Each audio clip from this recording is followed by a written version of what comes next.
Hi friends, welcome to Tanura blogs. ఎవరైతే కొత్తగా channel start చేస్తున్నారో ఆర్ఎల్స్ ఎవరైతే స్టార్ట్ చేశారో వాళ్ళకి నా వీడియో యూజ్ అవుతుందో మనస్ఫూర్తిగా కోరుకుంటూ ఈ వీడియో తీస్తున్నానండి. నేనైతే షార్ట్స్ మీద చాలా డిపెండ్ అయి ఉన్నానమాట.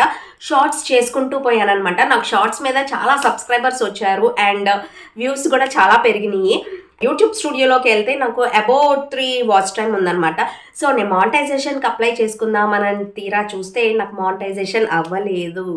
ఎందుకంటే యూట్యూబ్ షార్ట్స్ ద్వారా మానిటైజేషన్ అవ్వదండి, వాచ్ టైం కలవదు. అది తెలియక మనం ఎక్కువ షార్ట్స్ మీద డిపెండ్ అవుతాం. నాలాగా ఎంతోమంది షార్ట్స్ మీద డిపెండ్ అయ్యి మానిటైజేషన్ అవుతుంది అన్న హోప్తో ఉన్న వాళ్ళు చాలామంది ఉన్నారు.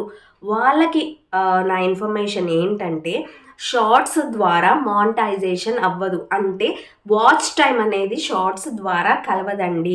అండ్ ఆల్సో లైవ్ వీడియోస్ చేసే వాళ్ళకు కూడా వాచ్ టైం అనేది కలవదు. సో ఎవరైతే లాంగ్ వీడియోస్ చేస్తారో వాళ్ళకి మాత్రమే వాచ్ టైం ఎక్కువ వస్తుంది. సో షార్ట్స్ చేసుకుంటే సబ్స్క్రైబర్స్ వస్తారు, వ్యూస్ వస్తాయి, బట్ వాచ్ టైం రాదు. వాచ్ టైం రావాలంటే వీడియోస్ కంపల్సరీ చేయాలి. సో ఈ ఇన్ఫర్మేషన్ అందరికీ యూజ్ అవుతుందని మనస్ఫూర్తిగా కోరుకుంటున్నానండి. Jai Shri Ram. Thank you so much.